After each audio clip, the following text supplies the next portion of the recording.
విక్రమ్ టీవీకి సబ్స్క్రైబ్ చేయండి. Subscribe to Vikram TV. Subscribe to Vikram TV. Subscribe to Vikram TV. Subscribe to Vikram TV. Please like, share and subscribe to Vikram TV. దాసరనారాయణ గారికి ఏ studios ఉన్నాయండి? Studios ఉన్నాయా? ఇప్పుడేం లేవు. Okay, అంటే మద్రాస్ నుంచి ఇక్కడ హైదరాబాద్కి ఎప్పుడు వచ్చారు సార్ దాసరనారాయణ గారితో మీరు? ఎప్పుడు దాసనారాయణ సినిమాలు మెడ్రాస్లో ఉండగానే సినిమాలు తీశాను ఇక్కడ.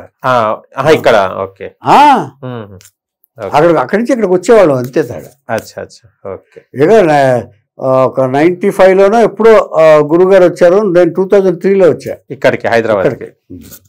సార్ ఓకే, మీరు బుక్ రాశారు, చాలా బాగుంది. అసలు మీ పరిచయం, మీరు ఎక్కడ సార్? మీ ప్రాపర్ ఎక్కడ? మా ప్రాపర్ బెజవాడ బందరు. ఓహో, బందర్. బందర్ లాంటి బస్తీలో సాంగ్స్ కూడా చాలా వచ్చాయి, బందర్ లడ్డు అని. బందర్ లడ్డు, బందర్ లడ్డు ఫేమస్ అక్కడ. ఏం చదువుకున్నారు సార్ మీరు? నేను డిగ్రీ డిస్కంటిన్యూడ్. ఓకే, ఈ అంటే ఈ నటన అంటే ఇండస్ట్రీ పైన ఎప్పటి నుంచి మీకు? లేదు, అసలు లేదు. It's miracle. మిరాకిల్. అది డ్రామాలు ఇంట్రెస్ట్ లేదు. అటు డ్రామా ఉంటే పక్క నుంచి వెళ్ళిపోయేవాడిని. ఓకే, అన్ని డెవలప్ చేసుకున్నాను, నేను ఇన్కల్కేట్ చేసుకున్నాను. అచ్చా, అని గురుగారి దగ్గరికి వచ్చిన తర్వాత డెవలప్ చేసుకున్నా. ఎందుకంటే I was forced to come here. ఎవరు ఫోర్స్ చేశారు? మా ఫాదర్ చెప్పారు. ఆయన అడిగాడు, మీ అబ్బాయిని అక్కడ పంపిద్దామని. ఈయన ఓకే చేశారు. వెళ్తావా అన్నారు. మా నాన్న మాట నేను కాదన్ను. వెళ్తాను, మీరు ఎక్కడికి వెళ్ళమంటే అక్కడికి వెళ్తాను అన్నాను. వచ్చాను. వచ్చి ప్రతి బిట్టు నేర్చుకున్నాను నేను. ఓకే, ప్రతిదీ నేర్చుకున్నారు? నేర్చుకున్నాను నేను, నాకు ఇంట్రెస్ట్ లేదు. అంటే ఫస్ట్ లో సార్ అంటే రావడం మనం కొత్త, అంటే దాసరనారాయణ గారి దగ్గరనే మీరు ఎందుకు చేరారు? అంటే చాలా మంది ఉంటారు కదా. అదే ఆయన బంధువు కాబట్టి చెప్పాను కదా నేను.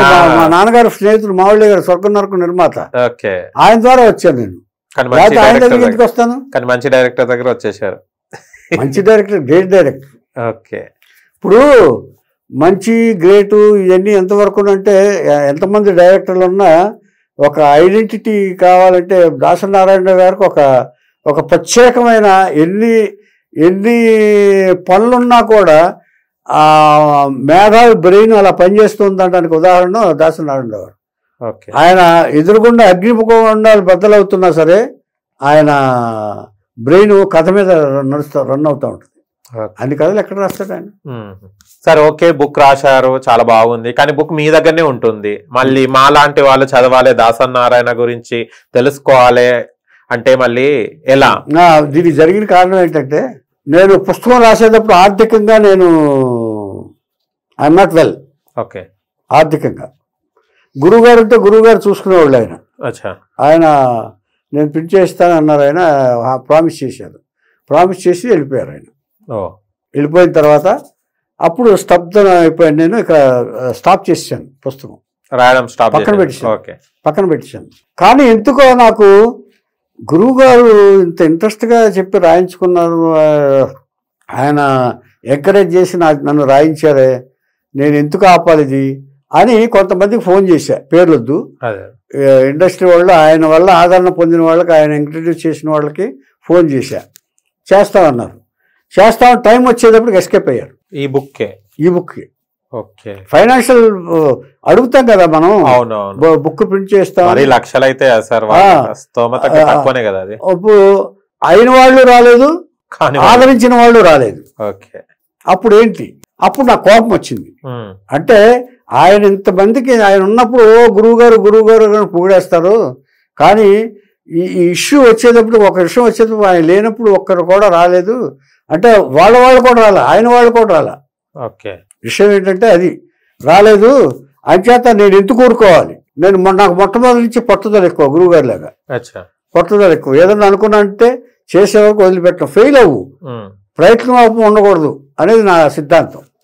You can fail but never leave to try అన్నాడు. అందుకని ఆ లూజ్ అయినా సరే నేను సక్సెస్ అవ్వాలనే కోరుకుంటాను నేను. అందుకని ఏం చేశానంటే నేను నా సోర్సెస్ అన్ని తీసేసి ఎవరిని అడగల, ₹1 అడగల. నేనే వన్ మ్యాన్ షో చేసి డిటిపికి వెళ్ళి ఫోటోలు సేకరించి, ఫోటోలు కూడా ఇవ్వాల వాళ్ళు, ఫోటోలు దాచిపెట్టుకున్నారు. గురువుగారికి ఆల్బమ్స్ ఇచ్చాను నేను, 3 ఆల్బమ్స్, దాదాపుగా 1500 ఫోటోలు. అవి తిరిగి వాళ్ళ నాకు ప్రింట్ చేస్తానంటే. సరే, అక్కడి నుంచి మళ్ళీ ఫోటోలు వెతుక్కుని ఎక్కడెక్కడెక్కడో వెతుక్కుని ఎవరెవరో చేసుకుని నేనే తిరిగి ఒంటరిగా వెళ్ళి డిటిపి చేయించుకుని మళ్ళీ వచ్చి తప్పులుంటే మళ్ళీ ఒక డిటిపి చేసింది ఫెయిల్ అయిపోయింది, ఓకే, అది పనికిరాల. Spelling mistake. మళ్ళీ చేయించి 2-3 సార్లు చేయించిన తర్వాత కరెక్ట్ చేసుకుని అప్పుడు ఒక్కనే, నేను ఎవరి సాయం కూడా అడగల. అంటే నాకు ఒక ఈగో ఉండేది, ఇప్పుడు ఎవరిని అడగకూడదని. ఎవరిని అడిగితే కొంచెం లోకుగా మాట్లాడతారేమో అందుకని. అంచేత ఎవరు ఆయన ఓహో నా వాళ్ళు ఇంత వాళ్ళు అంత వాళ్ళు అని చెప్పుకున్న వాళ్ళు కూడా నాకు సాయం చేయలే. కానీ ఈ ప్రకారం చూస్తే అంటే మనిషి ఉన్నంత వరకే ఇది గ్రహించాలి, ఇదే జీవితం, అదే పుస్తకం. ఇప్పుడు మనిషి పోయేదాకా కూడా కాదండి, ఇప్పుడు మనిషి పక్కకు జరిగిపోయాడంటే కథ వాళ్ళ గురించి కదా. ఎందుకు ఆయన పోయిన తర్వాత రాలేదు కదా చాలా మంది, ఆయన వల్ల సహాయం పొందిన వాళ్ళు ఎవరు రాలేదు కదా. ఏదో కారణాలు చెప్తారు, మేము అక్కడలేము ఇక్కడలేమని చెప్తారు. ఎక్కడున్నా కూడా ఆయన కోసం రావాలి కదా, రాలేదు. అదే